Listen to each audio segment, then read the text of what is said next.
Today we again start partial differential equation of higher order, a new topic. In this topic we will learn the classification of these kind of differential equations with introduction, and then separation of variable method will be applied.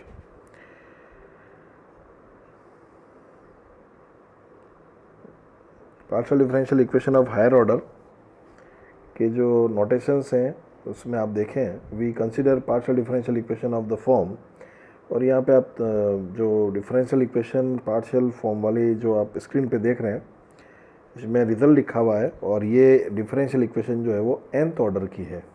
इसमें कुछ terms जो आ रही हैं a1 a2 an b1 b2 bn p0 p1 q0, ये constant या function of x1 x2 xn यहाँ तक हो सकते हैं. ये एक जनरल फॉर्मेट है, आप को एक आइडिया होना चाहिए कि क्या क्या टर्म्स होती हैं वो आप देख रहे हैं इसमें. nth ऑर्डर का जैसे डिफरेंशियल इक्वेशन बोला पार्शियल फॉर्म में, तो del N U upon del X one N, ये फर्स्ट टर्म आप देख रहे हैं a0 के साथ. ऐसे रिमेनिंग टर्म्स हैं, और लास्ट में q0 u पे लास्ट टर्म दिख रही है आपको इक्वल टू 0. तो एक फॉर्मेट है nth ऑर्डर का, एक जनरल आइडिया आपको एक आइडिया होना चाहिए. देन जो सबसे इम्पोर्टेंट पॉइंट अब जो हाईलाइट किया हुआ है वो है, अगर हम सेकेंड ऑर्डर का लीनियर पार्शियल डिफरेंशियल इक्वेशन लिखना चाहें इन टू वेरिएबल x1 x2 तो वो क्या होगा. तो इक्वेशन नंबर 2 का आप ध्यान से देखिए, ये बड़ा इंपॉर्टेंट रिजल्ट है. a into del two U upon del x1 square plus b del two U upon del x1 del x2 plus c del two U upon del x2 square plus function of X Y U del you by del x1 del you upon del x2 equal to 0. ये linear equation है अपना second order का इन two variables. यहाँ पे A B C का एक बड़ा importance है आगे क्लासिफिकेशन करने में, इसलिए आपको ये विशेष तौर पे ध्यान रखना है.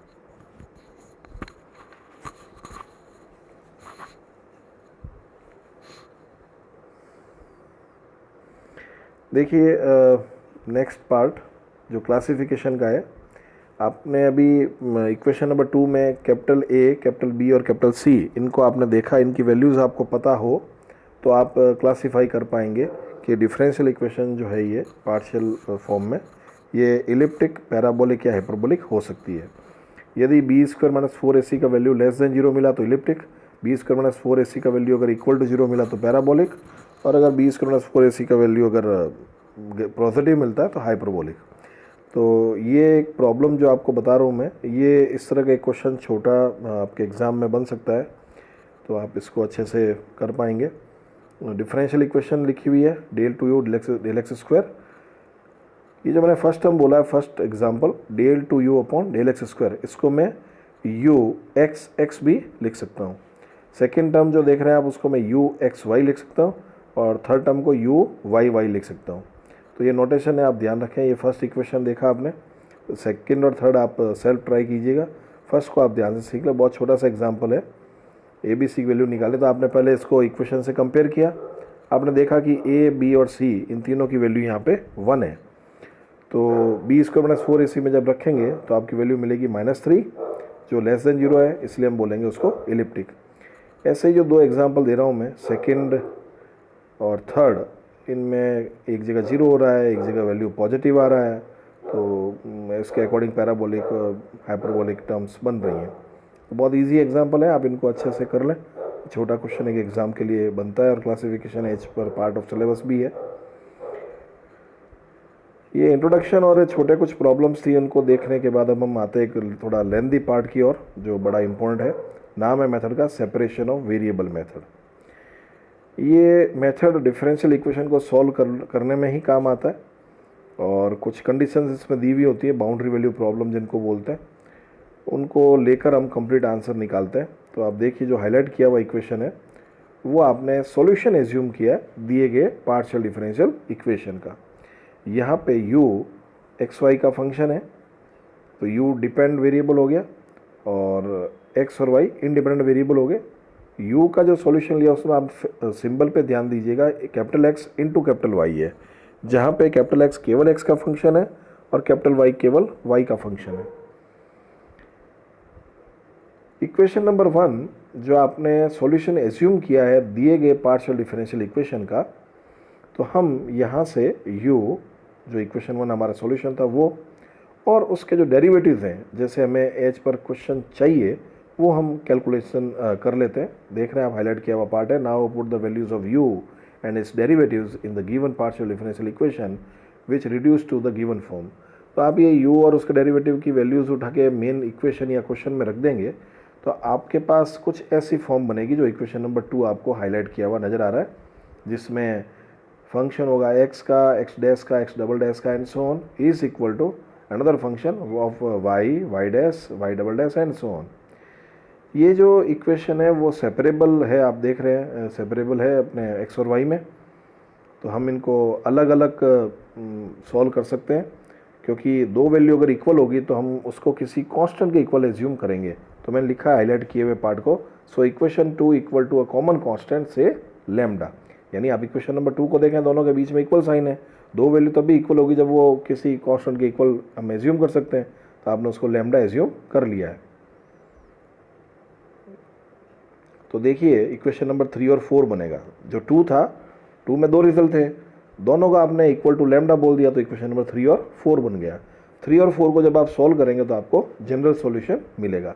तो बहुत इजीली आप इस कंसेप्ट को समझ सकते हैं, और जो मैंने हाईलाइट किया वही मेन पार्ट है, उसको ध्यान से आप सीखें तो आराम से होगा प्रॉब्लम सॉल्व। और इसको मैंने समझाने के लिए एक एग्जाम्पल लिया है, इसलिए क्योंकि सेपरेशन ऑफ वेरिएबल में आपको बेसिक कंसेप्ट भी यूज़ करना है, फिर उस पर कोई सिंपल प्रॉब्लम सॉल्व करनी है, और फिर 3 बड़ी डिफरेंशियल इक्वेशन होंगी, उनको हम सॉल्व करेंगे। तो सबसे पहले हम सेपरेशन ऑफ वेरिएबल का जो थ्योरी सीखा उस पर क्वेश्चन करना चाह रहे हैं। We solve del you by del x equal to 2 times del you by del y plus u, where u x zero is equal to 6 times e raise to minus 3x। ये जो you x zero ये एक condition दी हुई है जो constant की value निकालने में हेल्प करेगी।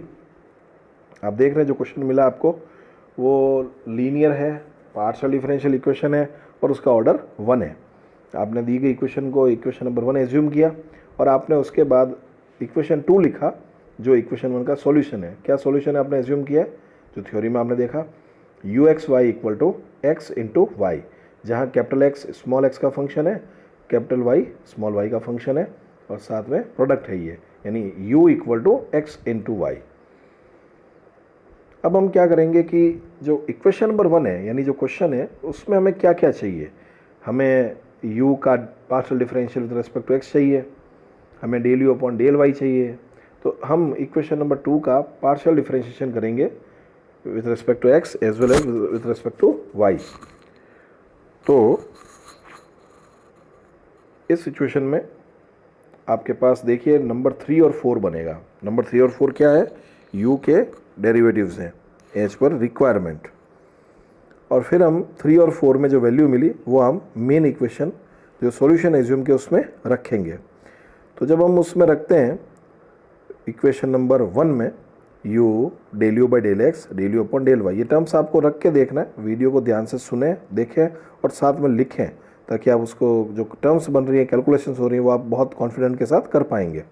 तो मैंने ये बताया कि u del you by del x del you upon del y, इनको आप इक्वेशन नंबर 1 में रखेंगे, थोड़ा सा सिंप्लीफाई करेंगे, और मेथड का नाम क्या है, सेपरेशन ऑफ वेरिएबल। तो आपको बस वही काम करना है, एक्स एक्स को अलग करना है, वाई वाई को अलग करना है। तो आप देख रहे हैं इसके बाद जो हाईलाइटेड जो पार्ट है उसमें x की टर्म अलग है, इक्वल टू y की टर्म अलग है, और चूंकि ये दोनों इक्वल तो हमने क्या एज्यूम किया, लैम्डा जो एक कांस्टेंट है। अब हम सेपरेटली इनको अलग अलग इक्वल टू लैम्डा लिख देते हैं, जो इक्वेशन नंबर 5 है और जो नंबर 6 है। एक x के टर्म है जो y लैम्डा के इक्वल है, एक y की टर्म है जो लैम्डा के इक्वल है।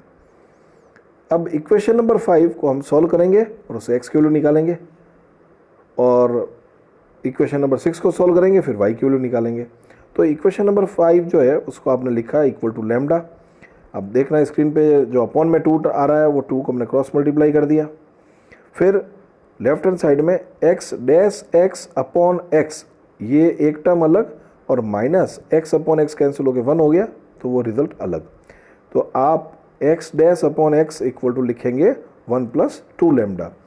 तो एक्स डेक्स का मतलब तो डिफरेंशियल है, तो आपने उसको सिंबल की फॉर्म में लिख दिया d x upon capital X is equal to 1 + 2 lambda with d x. यानी अब आपको इंटीग्रल करना है, इंटीग्रल करेंगे तो d x upon x log x बन जाएगा, और वहाँ से आप जो इंटीग्रल करेंगे उसका लॉग की प्रॉपर्टी ला के सिंप्लीफाई करेंगे, तो फाइनली आपको जो हाईलाइट किया हुआ रिजल्ट है कैपिटल एक्स का वो आपको मिल जाएगा। ऐसे ही मैं इक्वेशन नंबर 6 को ले रहा हूँ जो y की टर्म में है और इक्वल टू है लैम्डा। तो y अलग हो रहा है तो आप यहाँ पे इंटीग्रल करने का प्लानिंग करेंगे, dy upon y is equal to lambda dy और प्लस एक इंटीग्रेशन का कांस्टेंट log ऑफ c2। तो यहाँ से आपको थोड़ा इंटीग्रल किया, सिंप्लीफाई किया, इजीली टर्म्स है, आप स्क्रीन पे देख के सिंप्लीफाई कर सकते हैं, आपको कैपिटल y मिल जाएगा। तो अब आपने क्या किया है कि कैपिटल x और कैपिटल y सेपरेटली निकाल लिया, और आपने जो सॉल्यूशन एज्यूम किया था वो था u equal to x into y. तो x और y की जो वैल्यू हमें आपको दिख रही है हाईलाइट की हुई, वो x और y की वैल्यू यहाँ पे रख दें। अब आप देखेंगे कि यहाँ पे c1 c2 दो कांस्टेंट आ गए, तो मैं उनको पूरा एक कांस्टेंट एज्यूम करके कैपिटल A नाम दे रहा हूँ, और रिमेनिंग टर्म जो भी बनती है वो लिख रहा हूँ। तो आप स्क्रीन पे आराम से लिखते हुए देखेंगे तो कर लेंगे। अब पॉइंट ये आता है कि केवल एक कांस्टेंट है, और हमारे पास क्वेश्चन में एक कंडीशन भी दी हुई है।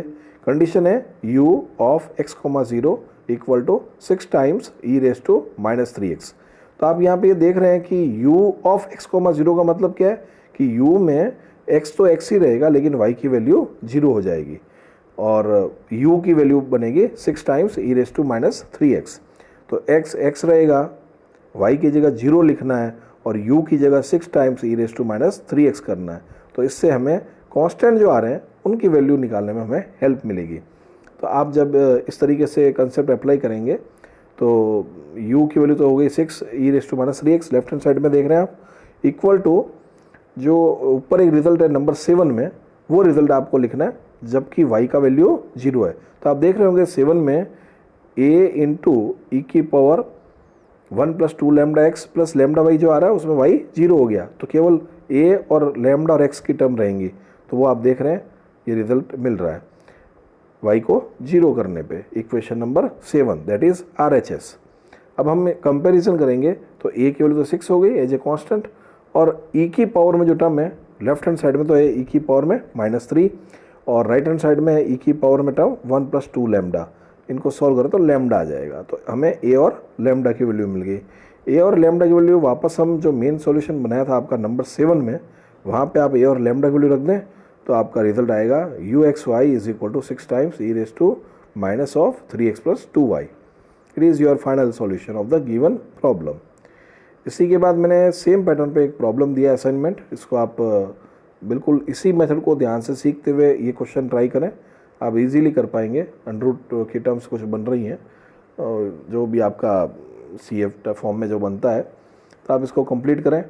और इस क्वेश्चन में एक देखना आपको कोई कंडीशन नहीं दी है, तो आपके आंसर में भी केवल कांस्टेंट उसी फॉर्म में आ रहे हैं, तो वो हमारी चॉइस है। एज पर क्वेश्चन अगर कंडीशन था प्रीवियस क्वेश्चन में तो वो अप्लाई करना था, और नहीं तो हमें जो भी रिजल्ट आता है वो इन टर्म्स ऑफ कांस्टेंट आपका रिजल्ट बनेगा। तो आप इस पूरे टॉपिक को ध्यान से देखें, पढ़ लें और फिर क्वेश्चन को नोट करें उसके अकॉर्डिंग। कोई डाउट हो तो आप मुझे अपडेट करें। Thank you.